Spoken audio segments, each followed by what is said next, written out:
Every person carries an inner shadow, and the more it remains hidden in their conscious existence, the darker and denser it becomes.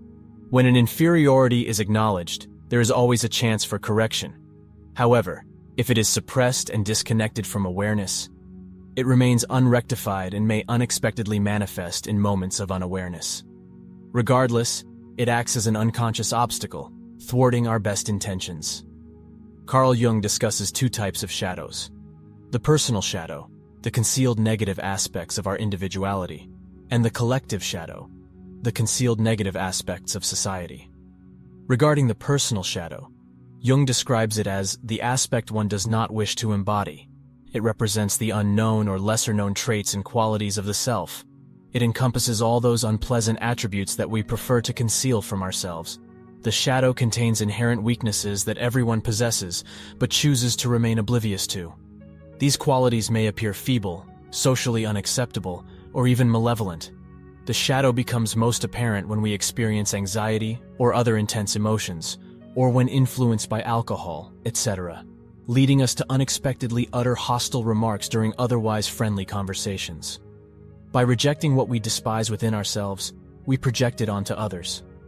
It is possible for individuals to be acquainted with their shadow and possess partial awareness of it, thereby maintaining control over their ego. However, many people refuse to acknowledge their shadow to such an extent that their ego remains entirely oblivious to its shadowy behaviors, leaving them with no ability to command or regulate it. Under these circumstances, the shadow becomes autonomous and may express itself through unexplainable moods, irritability, and cruelty. Throughout his writings, Jung emphasizes the significance of developing awareness of the shadow in psychotherapy and recognizing its manifestations in one's life. Although the shadow is commonly viewed as negative, it can also possess positive aspects. In fact, exploring our shadow grants us access to numerous positive qualities. Jung states that the shadow exhibits a multitude of positive traits, including natural instincts, appropriate responses, realistic insights, creative urges, and more. One of Jung's closest collaborators, Marie-Louise von Franz, expresses, "The shadow is not always an adversary. In fact, it is similar to any other human being with whom one must find a way to coexist, sometimes by compromising, sometimes by standing firm, and sometimes by offering love, depending on the circumstances.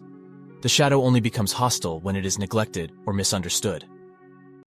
The shadow encompasses various qualities, strengths, and potentials. If left unexplored, they leave us feeling impoverished in our character, creating unconscious obstacles that hinder the development and embodiment of these dormant positive qualities within our psyche.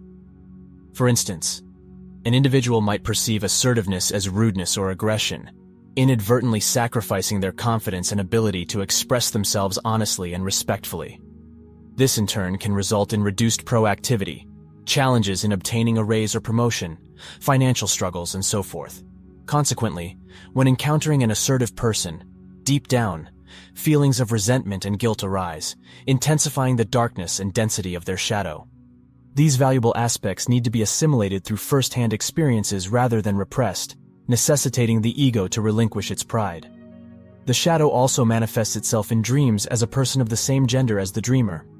It appears as a seeming critique of our character from the unconscious, an internal judge reproaching us, often leading to an uncomfortable silence.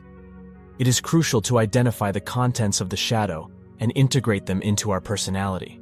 This process, known as shadow work or the realization of the shadow, initiates the arduous and lengthy journey of self-education. It requires engaging in profound and challenging negotiations with the shadow, comparable to the psychological equivalent of Hercules' labors.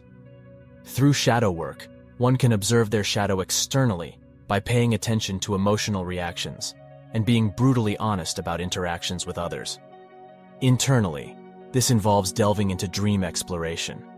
This enables individuals to attain enlightenment and diminishes the destructive potential of the shadow.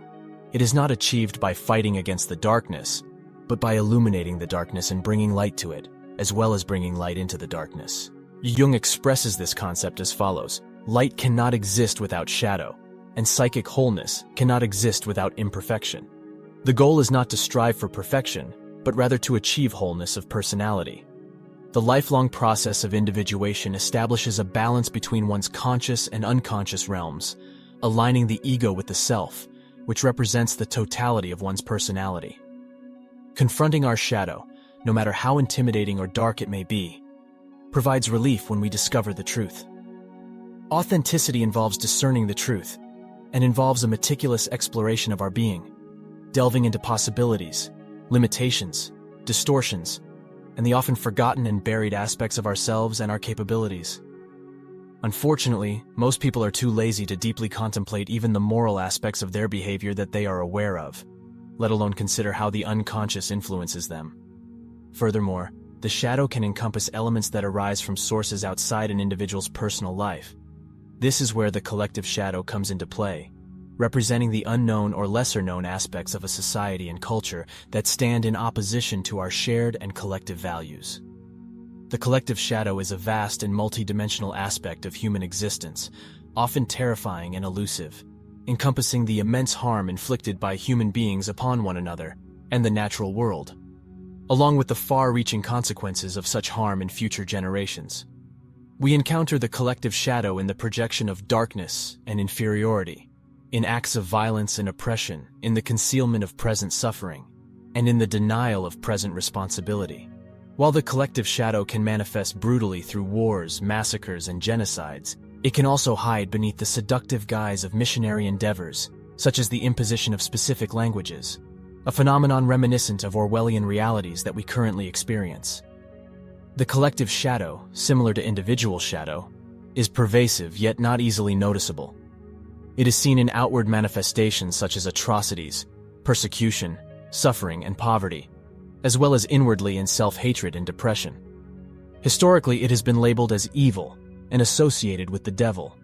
Jung emphasizes the importance of self-knowledge and integrating shadow material to respond to evil. Denial, projection, and lack of responsibility indicate a shadow issue within a society. Taking moral and spiritual responsibility is crucial, as facing our own darkness liberates others. Addressing difficult pasts requires painful processes of truth-telling and acknowledging emotions. Nazi Germany exemplifies the collective shadow's influence, emphasizing the need to address personal shadows to prevent unconscious involvement in the collective shadow. By cultivating mindfulness and understanding, we can avoid repeating horrors and create a better society together. In summary, it is essential to acknowledge and engage in a challenging process of self-reflection and self-awareness, confronting our personal shadow through honesty, observing our emotional reactions, and exploring our dreams. This prevents us from being passive victims of our shadow and unconscious projections, enabling us to discover and nurture the dormant positive qualities within ourselves, leading to personal growth and positively impacting those around us. By being consciously aware of the collective shadow, we can avoid being influenced by it and take responsibility for addressing denial, lack of initiative, and important issues at both the individual and collective levels. The courage to confront our own darkness brings relief to others, and telling the truth is the most desirable approach to grappling with a difficult past. Dismissing atrocities only allows the shadow to grow darker until it reaches its limit, resulting in history repeating itself. Thank you for watching this video on the shadow.